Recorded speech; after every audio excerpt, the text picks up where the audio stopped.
trend is Ozempic. It's deemed the weight loss pill. The medication has been the talk of the town among the health world. But for today's Wellness Wednesday, we want to break it all down this morning. Who is it for? And should you yourself consider it? So joining me today is Dr. Susan Reeds. Dr. Reeds, thank you so much for being here. Thanks for having me. Okay, so you hear it a lot in the news and social media. Take us through, what is Ozempic? What are these weight loss drugs? So these weight loss drugs, including things like Wegovy, Ozempic, Zepbound, they are part of a family of medicines that are used both for weight loss and for treating obesity.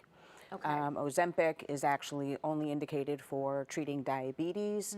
It's actually the same medicine as Wegovy, but Wegovy is for weight loss, Ozempic is for diabetes. Okay, it is for diabetes, yet you hear a lot of people using it for weight loss. So why don't we talk about the drug, and first let's start with how it can be beneficial, super life-changing for many actually.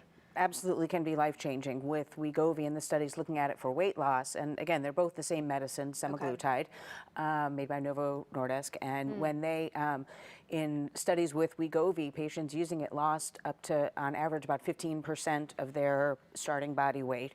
Some people lose more, and we know that even a 5% weight loss is associated with significant health benefits.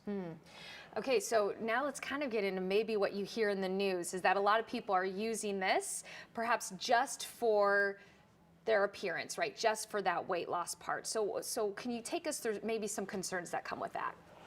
So it's, again, it's appropriate for, quote unquote, just weight loss if the patient has, a BMI that puts them into range of obesity. So a BMI of either greater than 30 or greater than 27 with other conditions like high blood pressure. It's not indicated for, the person who wants to lose, 5 pounds before their high school reunion or something like that.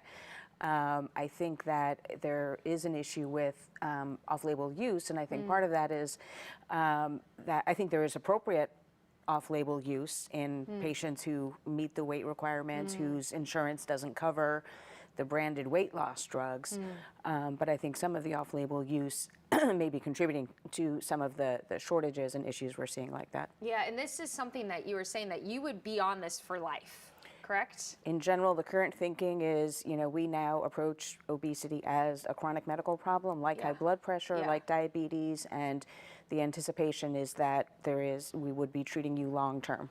Okay, and you had mentioned to me before that there is some concern too if you're going to, let's say, a medical spa or something for treatment, that they actually what you might be given might not be what you think, correct? So when you're getting, a lot of times the med spas and some of these other online places will say that you're getting quote unquote Wegovy or Ozempic, but what you're really getting is a compounded product that, and the concern there is that they may be using a different base source to make it, so it may be a different sort of chemical form. You don't have the same FDA oversight that you have with the actual prescription medications. Yeah, fascinating. Dr. Reeds, I could talk to you all day about this, but unfortunately our time is up. I think overall probably the general consensus is to talk to your doctor, right? Absolutely. When it comes down to it, it's who you are, and everyone's individual, everyone's unique. So we are going to have all that information right there. WashU Medical Weight Management Clinic. You can make an appointment. You can learn more by reaching out to them as well to see what's right for you. Thanks so much for being here today. Thank you for having me.